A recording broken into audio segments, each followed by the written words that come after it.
let's continue our discussion of the strange case of David Coleman Headley, a.k.a. Daoud Gilani, master spy, ace of spies, stealth agent, double agent, triple agent. But what it all means is that the CIA is implicated up to its neck in the bombing, well, in this case, the massacre with firearms in Mumbai, India, around Thanksgiving time, U.S. calendar, back in late November 2008. The timing, right after the U.S.-India nuclear deal. Now, in India, this deal was not popular. There was significant opposition that had to be neutralized. So it was the idea of getting the U.S. and India in a block against the jihadis and the Pakistanis. It was a way of demonizing Pakistan, and it began the massive, right after Obama's election, the massive redirection of the entire U.S. intelligence community and military-industrial complex and contractor Blackwater DynCorp complex against Pakistan. So Obama's revamping for the CIA wave of terror against Pakistan. So this is what is involved. Now, the news about Headley is not just that Headley plus his friend Rana, his sidekick, and the mysterious Major Pasha, known as Major Syed Pasha, they're all indicted, they're all arrested in Chicago or elsewhere. But the Indian Home Ministry, that means the Department of Justice, in effect, right? The police minister of India, Gopal Pillai, his opinion as expressed by the spokesperson of the ministry is, quote, India is looking into whether Headley is a double agent for the U.S., because the story is that he began to work together with the infamous Lashkar-e-Taiba. This is the group. It's a very, very shadowy group. I would say more likely a creation of the U.S.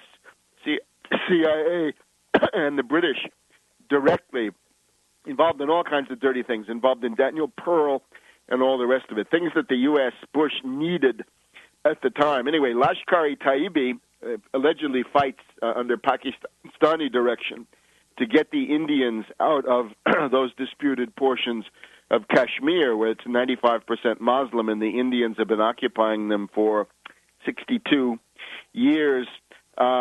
So he was sheep-dipped. He was sent to the camps of Lashkar-e-Taiba, easy to do, sheep-dip him, bring him out. This guy is a bon vivant. He reminds us of Atta, and he reminds us also of Major Hassan. In other words, this is a lavish lifestyle guy. We don't have the full details, but you get the idea. It's going to be another discotheque, cocaine, lap dances, this kind of stuff. And then, of course, he's an Islamic fundamentalist. Well, these do not mix. So sheep-dipped in Lashkar-e-Taiba. There's another group called Huji, Huji, in which he is implicated and sheep-dipped. So the Indian government, speaking through the relevant home ministry, says India thinks Headley may be a double agent working for the U.S. The RAW is up in arms, the famous Indian CIA, the Research and Analysis Wing. They're not happy. They say the U.S. is not being transparent. And what they're demanding is the following. They say, extradite Headley, Daoud Gilani, to India, and we will grill him about the Mumbai massacre. U.S. not going to do it, I guarantee you. The other thing is the FBI has all kinds of tapes of Coleman Headley, Daoud Gilani, talking to God knows what terrorists that he has on the phone. The Indian government said, well, why don't you give us those tapes? Nothing doing. CIA, FBI, joint stonewall against India. So there's a scandal. There's a wave of revulsion and indignation in India. Right, this was 180 people killed and hundreds of others wounded by these patsies who ran wild in Mumbai. Came in by boat. You'll remember the story, Thanksgiving 2008. So there is now a crisis in U.S.-Indian relations. The question is, with the Indians, how far are they going to take this? What India is now finding out is that this is the price of making this ill-advised alliance to become a cat's paw and a continental dagger for the U.S. Now, remember, there were always severe problems with the Mumbai massacre to begin with. Remember, according to first reports, there was a CIA mastermind who ran like a thread through all of these people. He was identified at that time as Dawood Ibrahim. He has since, of course, disappeared from the narrative, as so often happens. The original early reports often much more reliable than the stuff that comes in later when the party line has been imposed on all concerned. But this Dawood Ibrahim, who is he? Where is he? Dawood Gilani, Dawood Ibrahim, is that the same guy? Different versions of Dawood? I don't know, but that's a very interesting story. You'll remember also there was a valiant and fair-minded and honest Indian anti-terror official by the name of Karkare, K-A-R-K-A-R-E. And this Karkare was the guy who said, look, we have to look at terrorism in all its forms, tous azimut. We're looking in all directions. We're looking at Muslims. We're looking at Hindus. We're looking at atheists. We're looking at communists. We're looking at Maoists. We look at all of them. We look at everybody. Well, that's no good in the war on terror. So Karkare, of course, was assassinated along with some of his top officials that he worked with. In the early stages of this Mumbai massacre, he was clearly targeted. There's clearly a squad of snipers that were not these psychotic patsies that were then these guys were gotten out of town, right? These are the technicians, right, in my typology, that do not show up. The surviving terrorist is this guy Kasab, right? He's the only one who survived. He's been on trial in India since May.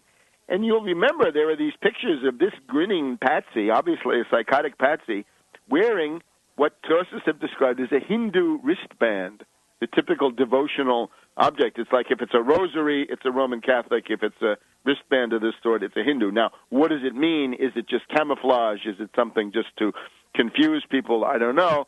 But Kasab is there, and there are serious problems with him. So the story that is told now, the CIA denies everything. They say this is complete and utter nonsense. It is flat out false. This guy, Headley, does not work for us. Well, it's clear that he did work for the DEA. He did work for the CIA. The CIA theory now being planted in various newspapers around the world is that, yeah, Headley worked for the CIA, but he went rogue. He was so convinced by those arguments and the persuasion of those jihadis that he had to work with that he decided that he would betray the U.S. and become a real, honest-to-God terrorist. Now, if you want to believe this, you are a sucker. You should grow up. This is not the world. Therefore, forget the rogue double agent. This is a real double agent, or maybe, again, triple agent might be the best way to put it. This is, in other words, somebody who's working for the CIA all along. And what he promoted in terms of this Mumbai massacre is because the CIA wanted it done for global geopolitical, geostrategic reasons, to solidify the U.S.-India nuclear deal, to knock the opposition to that back on their heels, to bring forward the extremist Hindus rather than the leftists who didn't like this deal, demonize Pakistan, popularize in the U.S. as well as in India this idea of the U.S.-India alliance against Pakistan, against terrorism, and redirect the entire establishment against Pakistan as a way of preparing where we are now, which is all-out war, practically, against Pakistan.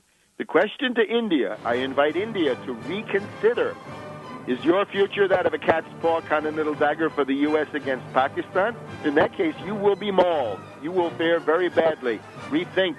Still time to pull back, and we'll be back in a minute.